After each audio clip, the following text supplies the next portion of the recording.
So hello everyone, this is me C Sonali Jaluka और आप कर रहे हैं walk, night walk with C Sonali Jaluka. और वॉक एंड टॉक की जैसी हमारी हमेशा आदत रहती है कि हम वॉक भी अकेले नहीं करते, हम बात करते करते वॉक करते हैं। तो आज और चांद हमारे साथ हमेशा वॉक करता है, तो मैं कभी अकेले वॉक नहीं करती एक्सेप्ट वन डे जिस दिन चांद नहीं निकलता, अमावस। Apart from this I always walk with the moon. So walk करते हैं मून के साथ। अभी बजे रात के 1, ठीक है, और हम कर रहे हैं बातें कोर्टयार्ड मैरिट्स से। तो this is one of the amazing property of merits. Merits is the international brand जिसकी खुद की 4 या 5 प्रॉपर्टी है मुंबई एयरपोर्ट के आसपास ही। एंड फेयरफील्ड मैरिट में मैं बहुत रुकी हूँ, that was my favourite one. उसका जो पूल एरिया है उससे पूरा आपका एयरपोर्ट दिखता है, अमेजिंग एम्बियंस। उसके साथ साथ जो उसमें क्राउड आता है, द ऑल इंटरनेशनल क्राउड। इस मैरिट में मैं सुबह से निकली नहीं बाहर, मैं अपने रूम में ही थी। आज मैंने नेटफ्लिक्स और उस पर सीरीज़ देखी क्योंकि मैं बहुत थक गई थी रात को। पूरी रात जगना हुआ क्योंकि 2 बजे तक मेरी शिफ्ट होती है। उसके बाद फिर 3 बजे निकल गई थी मैं घर से क्योंकि मेरी 6:30 बजे की फ़्लाइट थी, तो मैं 3 बजे निकल गई थी घर से।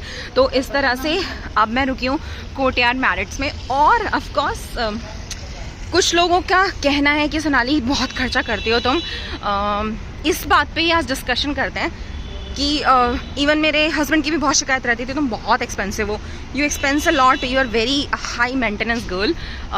तो ऑफ कोर्स उसी बारे में चर्चा करते हैं आज हम कि हम क्यों इतनी, मतलब क्या थॉट प्रोसेस है मेरा इस चीज़ के पीछे कि why I am so expensive. So इसके पीछे ये थॉट प्रोसेस है कि मुझे अपने बच्चों के लिए पैसा इकट्ठा नहीं करना। What ever I earning, nobody is responsible, like मैं किसी को दे के नहीं जाने वाली, तो मैं किसी के लिए पैसा इकट्ठा नहीं कर रही। तो जो लोग खर्चा नहीं करते अपने ऊपर, वो सिर्फ इसलिए नहीं करते क्योंकि उन्हें वो पैसा जो वो कमा रहे हैं वो नेक्स्ट जनरेशन को ट्रांसफ़र करना होता है। एंड मेरी अभी कोई नेक्स्ट जनरेशन बनी नहीं है, कोई रिस्पॉन्सिबिलिटी है नहीं। My husband is chartered accountant, तो मेरी मतलब I am not a man जिसके ऊपर एक लड़की की रिस्पॉन्सिबिलिटी है। तो मेरा पैसा सिर्फ मेरा है और मेरा जहाँ मन करता है मैं वहाँ खर्च कर देती हूँ। So this is one reason.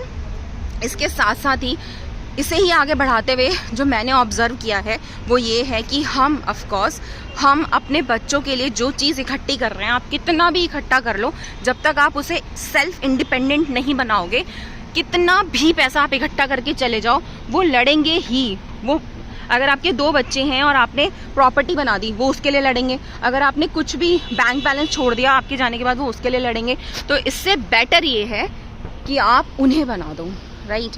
उनको इतनी एजुकेशन दे दो कि उनको तुम्हारे पैसे की ज़रूरत ना हो, किसी चीज़ की ज़रूरत ना हो, बस आपके आशीर्वाद की ज़रूरत हो। तो दैट इज़ मोर इम्पॉर्टेंट कि आप उन्हें बनाओ, ना कि उनके लिए बनाओ, ठीक है। ये जब हम सोचने लग जाएंगे ना, जब हमारा थॉट प्रोसेस ये होगा, तो हम अपनी नेक्स्ट जनरेशन को ये ट्रांसफ़र करेंगे।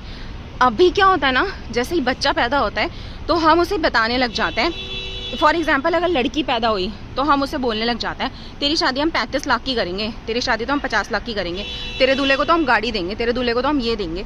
इस वजह से उस लड़की की अपब्रिंगिंग भी वैसे ही होती है कि अभी मेरा बाप कर रहा है, मेरे पिताजी कर रहे हैं सब कुछ, और फिर ये सब कुछ देंगे तो मेरा फिर उसके बाद मेरे हस्बैंड करेंगे सब कुछ।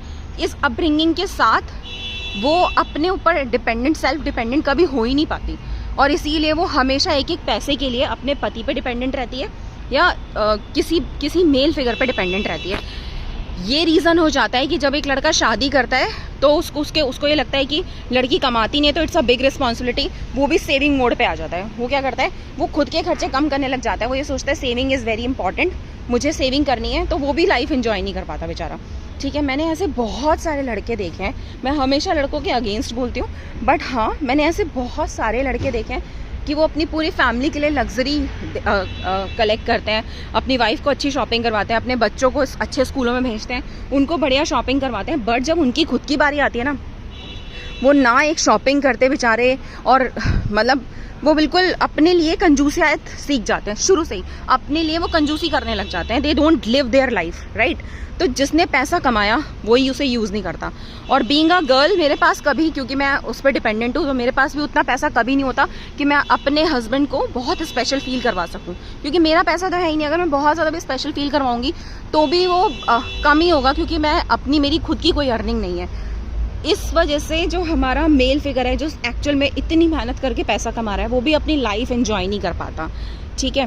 अब इसके पीछे रीज़न सिर्फ एक हुआ कि मुझे अपने बच्चों को बहुत सारी सेविंग इकट्ठी करके देनी है, विच इज़ एब्सोल्युटली रॉन्ग। इस मेंटालिटी को मैं रॉन्ग मानती हूँ। आपको कोई सेविंग इकट्ठी करके नहीं देनी है अपने बच्चों को, आपको अपने बच्चों को बनाना है। उनके लिए बैंक बैलेंस और बंगला नहीं बनाना है, आपने अपने बच्चों को बनाना है। अगर आप ये सोच के खर्चा करेंगे तो आपकी 21-22 साल तक की रिस्पॉन्सिबिलिटी है बच्चे की। फिर बहुत बच्चे होते हैं यार, वो अपनी शादी तक खुद करते हैं। 21 साल में अगर कोई बच्चा बन जाता है कुछ, फिर उसके बाद 25 साल तक शादी नहीं करता, 4 साल में अच्छा खासा पैसा इकट्ठा हो जाता है जिससे वो अपनी शादी कर सकता है। ठीक है, तो इसलिए ये पहले से बता के रखो अपने बच्चे को, देख मैं आज तुझ पे इन्वेस्ट कर रहा हूँ, आई वॉन्ट द रिटर्न। मतलब मैं तुझे 21 साल तक पालूंगा, अगले 21 साल तू मुझे पालेगा। जैसे मैं आज तुझे पूरा भरपूर पेट खिला रहा हूँ ना, जैसे तुझे जो भी ज़रूरत पड़ती है वो तुझे दे रहा हूँ, you have to do the same for me. और हम कहीं ना कहीं बच्चे इसीलिए पैदा भी करते हैं। इट्स नॉट अबाउट कि हमें बच्चे चाहिए होते हैं और ये वो, हम कहीं ना कहीं एक रिटर्न रिस्पेक्ट चाहते हैं, एक रिटर्न केयर चाहते हैं उन बच्चों से। इसीलिए हम बच्चे पैदा करते हैं कि जब हमारा बुढ़ापा आए तो वो हमारे बुढ़ापे का सहारा बन जाए। उस बुढ़ापे का सहारा वो बनते नहीं है, उल्टा जितना हमने कमाया होता है वो हम उन पे इन्वेस्ट कर देते हैं। जो हमारी सेविंग्स होती है वो भी वो ले जाते हैं। उसके पीछे 2 बच्चे होते हैं तो वो लड़ने और लग जाते हैं। तो ये जो अजीब सा स्ट्रक्चर बना हुआ है हमारी सोसाइटी का, इस वजह से जो करंट जनरेशन है वो अपनी लाइफ के ऊपर इन्वेस्ट नहीं कर पा रही, अपने ऊपर कुछ खर्च नहीं कर पा रही, और जब उनका टाइम आता है तब भी उनके बच्चे उनके लिए कुछ नहीं करते। तो इसे चेंज करना पड़ेगा, आपको शुरू से अपने बच्चे को ये बोलना पड़ेगा। ठीक है, इसके अलावा एक और लास्ट बात मैं ये कहूँगी कि देखो हम सब सोल्स हैं। ठीक है, कोटियार मैरिड मेरा घर नहीं है, राजनगर एक्सटेंशन में भी मेरा घर नहीं है, मेरा घर है ये बॉडी। और ये बॉडी कैसे खुश होती है, ये साथ इसकी जो 5 सेंसेस हैं वो उससे खुश होती है। जब मैं कुछ अच्छा देखती हूँ, जब मैं कुछ अच्छा खाती हूँ, या मैं जब कुछ अच्छा एम्बियंस फील करती हूँ, तब मेरी बॉडी खुश होती है, मेरा माइंड रिलैक्स होता है। राइट, तो अपनी बॉडी के लिए जो आपका असली घर है उस पे इन्वेस्ट करें, उस पे खर्चा करें, end of course feel it कि आई डिजर्व इट। अगर कोई और नहीं कर रहा तो मैं करूँगा भाई, मैं कमा रहा हूँ, इट्स माई मनी। मैं अपने ऊपर खर्चा नहीं करूँगा तो किसके ऊपर करूँगा। तो आपका जो भी पैसा आप कमा रहे हैं, अगर उसका 10% भी आप अपनी लग्जरी पे खर्च करेंगे ना, जैसे मैंने हमेशा का रूल बना रखा है कि 10% मैं अपने NGO को डोनेट करूँगी and 10% I expand on my luxury.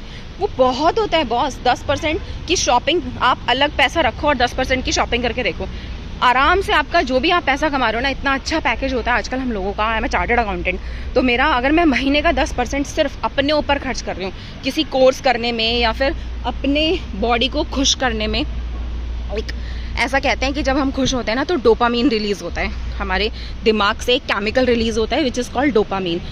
अपना डोपामीन रिलीज़ करने के लिए सिर्फ 10% लगाना है आपको अपनी खुद के पैसे का, and you deserve it, feel it that you deserve it, and nobody else give you certificate कि आप ये करो। तो इसलिए करो इसे, मज़े लो ज़िंदगी के, और नेक्स्ट जनरेशन अपने आप देख लेगी।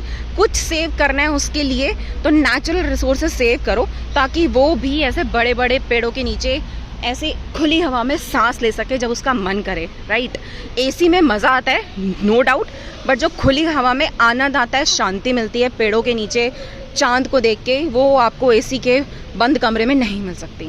Thank you so much for walking with me and listening me. Keep watching my night walk videos and subscribe to my channel. Thank you. Bye bye.